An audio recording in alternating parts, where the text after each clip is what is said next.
સાગબારા તાલુકાના ખોપી ગામ તેમજ ઉમરપાડા તાલુકાના ગામોમાં જે જમીન ખેડાણનો મુદ્દો ચાલી રહ્યો છે તેને લઈને આજે સાંસદ મનસુખ વસાવા ગાંધીનગર પહોંચ્યા હતા, જ્યાં તેમણે વન પર્યાવરણ મંત્રીને જે આદિવાસી સમાજના ખેડૂતો વર્ષોથી જમીન ખેડી રહ્યા છે તેને લઈને મંજૂરી આપવામાં આવે તેવી માંગ સાથે રજૂઆત કરી।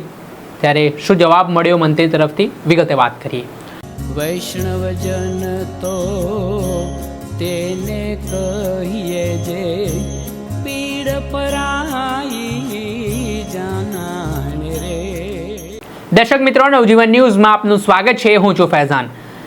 નર્મદા જિલ્લાના સાગબારા તાલુકા તેમજ ઉમરપાડા તાલુકાના ખેડૂતો જે જમીન છેલ્લા ઘણા વર્ષોથી ખેડી રહ્યા છે તેમાં 2 વર્ષથી આ જમીન ખેડવા મુદ્દે વિવાદ ચાલી રહ્યો છે। આદિવાસી ખેડૂતો અને ફોરેસ્ટ વિભાગ આમને સામને જોવા મળી રહ્યો છે ને આના સંદર્ભમાં થોડા દિવસ પહેલા ભાજપના મહિલા નેતા મેદાને પડ્યા હતા।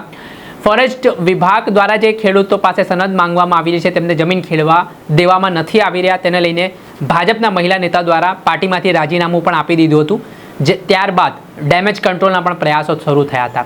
જોકે આ મામલે સાંસદ મનસુખ વસાવાએ થોડા દિવસ પહેલા વન પર્યાવરણ મંત્રી અર્જુન મોઢવાડિયાને લેખિતમાં પત્ર લખીને રજૂઆત કરી હતી અને જે વર્ષોથી સાગબારા તાલુકા અને ઉમરપાડા તાલુકાના ખેડૂતો ખેતી કરી રહ્યા છે તેમને જમીન ખેડવા માટેની મંજૂરી આપવામાં આવે, તેમના જે રોજીરોટી ચાલે છે તેમાં કોઈ પણ કનડગત ના થાય અને વન વિભાગ હેરાનગતિ ના કરે તે પ્રકારે તેમણે પત્રમાં ઉલ્લેખ કરીને એ રજૂઆત કરી હતી। અને ત્યારબાદ આજે સાંસદ મનસુખ વસાવા છે તે ભાજપના નેતાઓ સાથે વન પર્યાવરણ મંત્રી અને આદિવાસી સમાજના મંત્રીઓને મળવા પહોંચ્યા હતા અને જે જમીનનો પ્રશ્ન ચાલી રહ્યો છે આ ગામોમાં તેને લઈને શું રજૂઆત તેમણે ગાંધીનગરમાં કરી તે સાંભળો।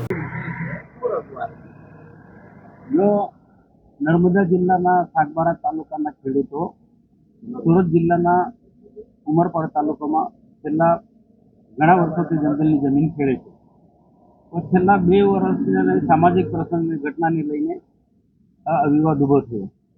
એના કારણે ફોરેસ્ટ વિભાગે આ ખેડાણ કરતો એમને અટકાવી દીધા છેલ્લા 2 વર્ષથી।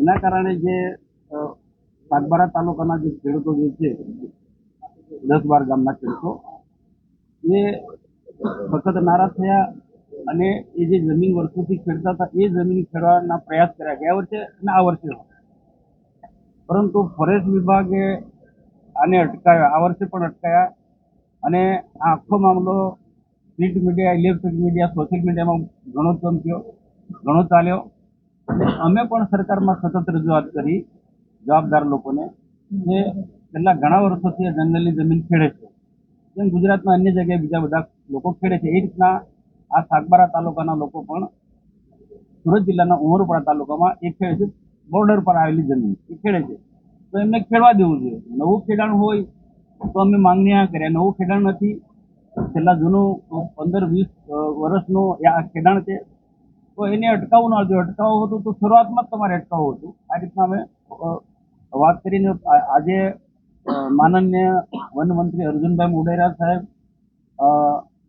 પ્રવીણભાઈ માળી રાજ્ય કક્ષાના મંત્રી, વનમંત્રી, અમારા નર્મદા જિલ્લાના પ્રભારી મંત્રી ઈશ્વરસિંહ પટેલ, ગણપતભાઈ વસાવા, આદિજાતિ કલ્યાણ મંત્રી નરેશભાઈ પટેલ, આ બધા જ લોકો અને ઉપસ્થિતિમાં મારી સાથે ખેડૂતો તરફી માજી વનમંત્રી મોતીસિંહભાઈ વસાવા, જિલ્લા પંચાયતના 2 પ્રમુખ શંકરભાઈ વસાવા, મનજીભાઈ વસાવા અને બીજા અસરગ્રસ્ત જે ખેડૂતો જે છે એ બધાની સાથે મિટિંગ થઈ અને અમારી જે પોઝિટિવ જે વાત છે અમે એક જ વસ્તુ કહી કે જે છેલ્લા ઘણા વર્ષોથી ખેડે છે, છેલ્લા 2 વર્ષમાં જે વિવાદ છે તો વિવાદનો જે પણ રીતના કોઈ ઉકેલ લાવવો હોય તે ઉકેલ લાવીશું। સુરત જિલ્લાના ઉમરપાડા તાલુકાના ખેડૂતો અને સાગબારા તાલુકાના જે ખેડૂતો વચ્ચે અમે સમાધાન કરીને કોઈ ન કોઈ રીતના અમે જે પણ નાનો મોટો જે ઝઘડો હશે એ અમે લાવીશું। જે જંગલ પર જમીનનો જે છેલ્લા ઘણા વખતથી જે ખેડાણનો જે હક છે એ ખેડવા દેવું છે એ રીતના વાત કરી। બધી જ માનનીય મંત્રીશ્રી હોય બધી જ વાત સાંભળ્યા, બધા મુદ્દા પણ નોટ કર્યા। આના માટે કેટલાક પ્રશ્નો પણ અમારે ઉપસ્થિત છે, તો જે જમીનના કેટલાક પુરાવા પણ આપવા પડશે, કેટલાક પુરાવા છે હજુ બીજા ઘણા પુરાવા મેળવવા પડશે।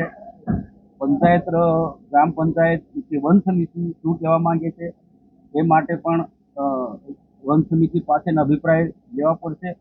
તો પણ સરકાર પોઝિટિવ છે માનનીય વન મંત્રીની આખી જે મંત્રીમંડળની ટીમ હતી અમારી સાથે જે બેઠક થઈ એ પોઝિટિવ છે અને કોઈને કોઈ રીતના આનો સુખદ અંત આવો તો એ રીતના આજે બેઠકમાં નિર્ણય થયો. જે આપણે સાંભળ્યા હતા સાંસદ મનસુખ વસાવા તેમણે આ મામલાને લઈને રજૂઆત કરી છે ને આ ઘટના બાબતને લઈને તેમણે કહ્યું છે કે વન પર્યાવરણ મંત્રીએ તેમને સાંભળ્યા છે ને આખો જે વિવાદ છે તેના ઉકેલ લાવવાની પણ બાંહેધરી આપી છે. દર્શક મિત્રો, આવા જ વિડીયો જોવા માટે તમારી નવજીવન ન્યૂઝ જોતા રહો, લાઈક કરો અને વધુમાં વધુ શેર કરો.